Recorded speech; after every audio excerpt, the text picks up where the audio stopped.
Hey guys, Richard Rowland here at the Jam Space. Today I'll be talking about these new Beyerdynamic DT 900 Pro X open-backed headphones. I've had them for a few days, had the chance to listen to some music on them. I think they sound really good. The album that I mostly kind of zeroed in on with my listening was Radiohead's OK Computer album, which came out in 1997. So I've had a chance to listen to it quite a bit over the years. It's an album that's got a lot of layers to it. Guitar tracks that are panned to the left and similar guitar parts panned to the right. But, you know, if you're not listening on headphones, you might not realize that, oh, that's not the same effect. And it's definitely not the same take because some of the parts are played a little bit differently, similar, but not the same.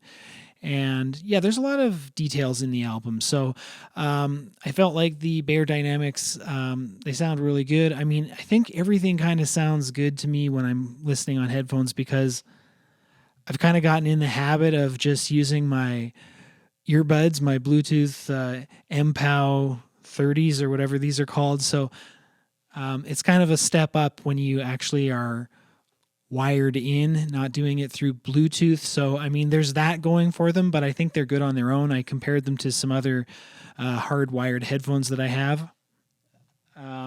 These are kind of like a sort of considered a semi-open back. They're the AKG K77 Perceptions. I don't think they make these anymore. They're super light. They're about half the weight of these Beyerdynamic 900 Pro X's, but the thing is that's because they're made of this really cheap plastic, and the problem with them is they kind of make a lot of noise, and there's some creaking and stuff going on. It's really loud in your ears when it does that, and so you have to kind of make sure not to make any sudden movements, I guess, if you're really picky. You know, I'm not really an audiophile. I bought the headphones for mixing and getting into doing audio recording and trying to put out a better sound with the finished product is why I've bought these headphones. But I thought, well, but you know, I can also use them for listening to music. So it's a 2-for-1 is the way I think of it. The other headphones that I own are closed backed. They are pretty popular, kind of a budget headphone for home studios. The Sennheisser HD 280 Pros. So I guess I'll use these for tracking because the closed backed portion of them means that no sound is going to bleed out of them. It keeps outside sounds from getting in, but more importantly for recording, it keeps the sound of the other tracks that you're listening to from getting out into your microphone and then kind of corrupting the track that you're trying to record.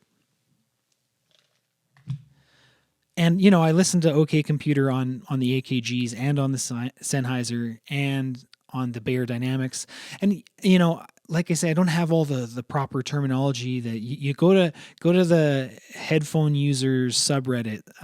There'll be lots of terminology that if you really want to like describe what something sounds like, there's all kinds of words that I've never heard of. But no, I found the tone to be pleasing. They seem to have really good bass response, and I definitely didn't feel like the high end was overbearing, which is something that a lot of people do complain about.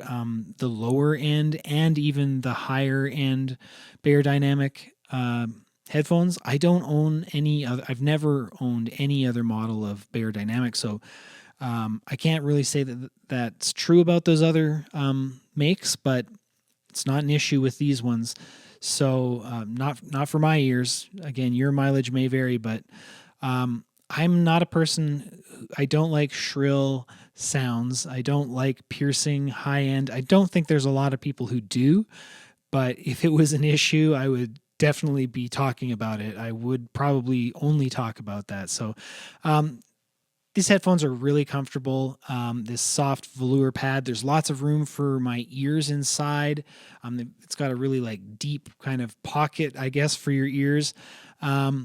One thing that I would say that maybe I am a little bit worried about these headphones is I'll just take them off here to show you.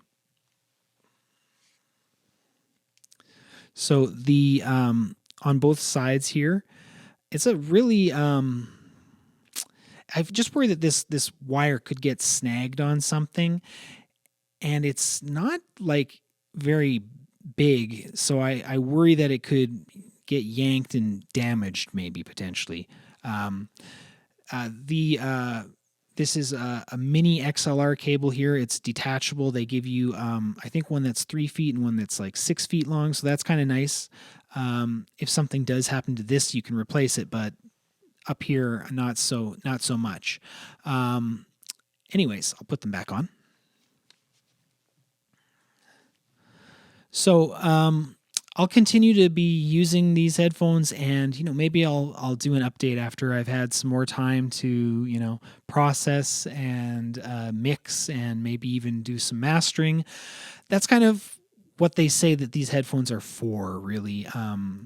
They're geared towards content creators, so I guess I fell for the marketing. I don't know, but I will be honest. If I'm trying to mix things in future and I'm finding like they're not really working for that purpose, if I listen to things that I mix on them on various different speaker systems and it just sounds wildly different than what I was expecting and I just can't get used to these, I'll come out with another video and let you guys know.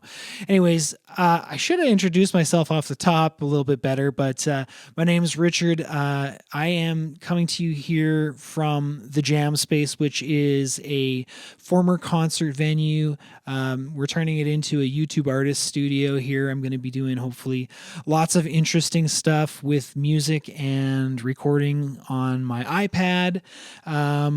And I guess I should tell you guys what the setup is here. All you audiophiles are like, we don't care about your channel. We're just here for the headphones. So out of the 2020 iPad Pro, we are going to my Anchor 7-in-1 USB hub. Then out of the USB-C plug into my Motu M4. This is an audio interface. This one here on the middle, we're not using this in the chain at all. And then out of the headphone jack right to my ears. So it's not one of those audiophile digital analog converter headphone amps, but audio interfaces have both a DAC and a headphone amp in them. So I think it's good enough, but you can slaughter me in the comments below if you are like a high-end audiophile person and you think my gear is trash. We'll have a good laugh. Let me know.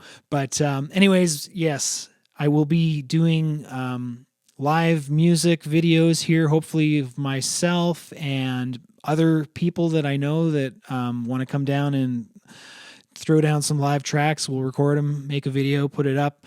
And yeah, I'll be telling the stories of this venue that I built and delivered in this small, obscure village for over a decade. It was quite a challenge, one of the biggest challenges, if not the biggest challenge of my life to do that. And I think there were a lot of interesting stories, built a lot of character, and I sort of turned my back on being an artist. And I guess the exciting thing is that now I'm post-pandemic, I've kind of decided I should really get back to that being an artist thing, but how to do it? Well, it's with this YouTube channel. So all my interesting creative stuff that I'm going to do in my life for the next year or however long I feel like it anyways, I tend to do projects like that, stick with them as long as it feels right.